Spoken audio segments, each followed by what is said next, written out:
اتنے میں دو جوان آئے مجلس امام حسین میں، عجیب رنگ کے کپڑے پہنے ہوئے تھے، رنگ برنگی کپڑے، کہ ان کے کپڑوں سے نہیں لگ رہا تھا کہ یہ کسی غم کی محفل میں آئے ہیں۔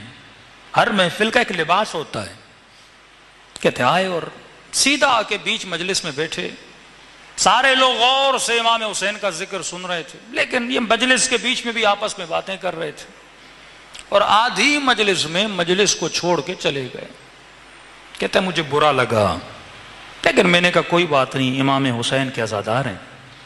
کہتے اگلے دن یہی دو جوان پھر مجلس میں آئے، لیکن اب کالا لباس زیب تن کیا ہوا ہے، بڑے ادب سے آئے، مجلس میں بیٹھے، آخر تک ذکر امام حسین کو سنا، اور بڑے ادب سے مجلس سے نکل کے جب باہر جانے لگے تو میں نے جوانوں کو آواز دی، اے میرے بیٹو ذرا ادھر تو آؤ۔ کہا دونوں آ گئے۔ میں نے کہا میں نے کل بھی تمہیں دیکھا تھا امام کی مجلس میں آتے ہوئے، تم نے بڑا شوخ لباس پہنا ہوا تھا، آپس میں باتیں کر رہے تھے اور بڑی بے ادبی سے مجلس کو چھوڑ کے چلے گئے، لیکن آج تم وہ لگ ہی نہیں رہے جو کل تھے۔ ایک انقلاب تمہارے اندر آیا ہے، کالا لباس، ادب، ادب عزا، ادب مجلس، ہر چیز کو ملحوظ خاطر رکھ کے بیٹھے اور جا رہے ہو۔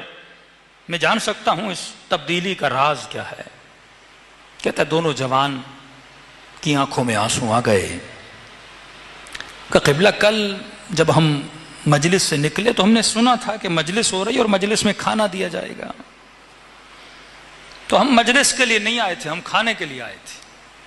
ہم نے کہا جائیں گے، ایک آدھا گھنٹہ بیٹھیں گے، اور آنے کے بعد جب بیٹھے ہوئے تو لوگ مجلسوں سے پوچھا کوئی نظر وظر ہے، تو انہوں نے کہا نہیں آج نیاز نہیں ہے۔ تو ہم نے کہا بیٹھ کے کیا کریں، ہم اٹھ کے چلے گئے۔ کہتا جیسے مجلس سے باہر نکلے تو جس دن آپ کا نیاز نہیں ہوتا اس دن آپ چائے پلاتے ہیں لوگوں کو، تو ہم نے دیکھا کہ باہر جیسے امام بارگاہ سے نکلے تو گلی میں چائے کی پیالیاں پڑی ہوئی ہیں خالی، لوگوں نے پی کے کسی نے ادھر رکھی کسی نے ادھر رکھ دی ہے۔ تو میری نگاہ جب پیالی پر پڑی تو میں نے دوست کو کہا کہ پیالی پڑی ہوئی ہے، کسی کا پاؤں لگ جائے گا، پیالی ٹوٹ نہ جائے، اس چائے کی پیالی کو کہیں اوپر کی جگہ پہ رکھو، فضول میں اسراف ہو جائے گا۔ کہتا ہے بس وہ پیالیاں ہم نے اٹھائیں اور اٹھا کے ہم نے سائڈ پہ رکھی تاکہ کسی کے پاؤں لگنے سے وہ پیالی ٹوٹ نہ جائے۔ کہنے لگے کہ مرزا اسماعیل صاحب جب اس رات گھر گئے ہم دونوں نے ایک خواب دیکھا۔ خواب میں کیا دیکھتے ہیں؟ بالکل اسی طرح جس طرح کل ہم مجلس میں آئے تھے، مجلس ہو رہی ہے، لوگ آ رہے ہیں، جوک در جوک، ہم بھی آئے، اور ہم نے کیا دیکھا کہ سرے مجلس جہاں زائرین داخل ہو رہے ہیں وہاں پہ ابا عبداللہ الحسین اور ابا الفضل العباس علمدار کھڑے ہوئے ہیں، ایک ایک عزادار کا استقبال کر رہے ہیں۔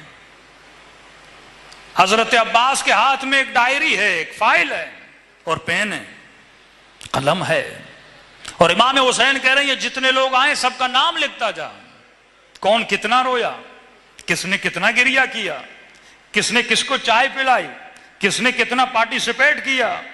وہ مومنین جو یہ سمجھتے ہیں کہ مولانا ہم متاسفانہ مجلس میں شرکت نہیں کر پائے، ہم انتظامات میں مشغول تھے یا ہم نظر بنانے میں مشغول تھے، کسی کا اجر حسین ضائع نہیں کرتے۔ یہاں تک کہ جو دیکھ کے نیچے آگ جلا رہا ہے اس کا اجر بھی امام حسین ضائع نہیں کرتے، جو پلیٹیں دھو رہا ہے، جو کوئی بھی کام کر رہا ہے، کہ عباس لکھتا جا سب کا کس نے کیا کیا۔ کہتا جب لکھ گئے تو ہم نے دیکھا کہ ہم اس مجلس سے باہر نکلے تو امام حسین نے کہا عباس تم نے ان دو جوانوں کے لیے بھی کچھ لکھا؟ تو میں نے کہا آقا انہوں نے نہ مجلس سنی ہے نہ ادب سے بیٹھے ہیں، ایسے ہی چھوڑ کے جا رہے ہیں، کیا لکھوں؟ کہا لکھو انہوں نے 2 پیالیاں اٹھا کے سائیڈ پہ رکھی، یہ اجر بھی حسین ضائع نہیں کرتے۔ تو کیسے ممکن ہے آپ حسین پہ روئیں، ان آنسوؤں کی قیمت نہ ہو؟ یہ رزق ہے جو خدا نے اہل بیت کے چاہنے والوں کو عطا کیا۔ جو ان مجلسوں سے دور ہیں واللہ وہ بہت بڑے رزق الہی سے دور ہیں. ہر روز گھر میں جا کے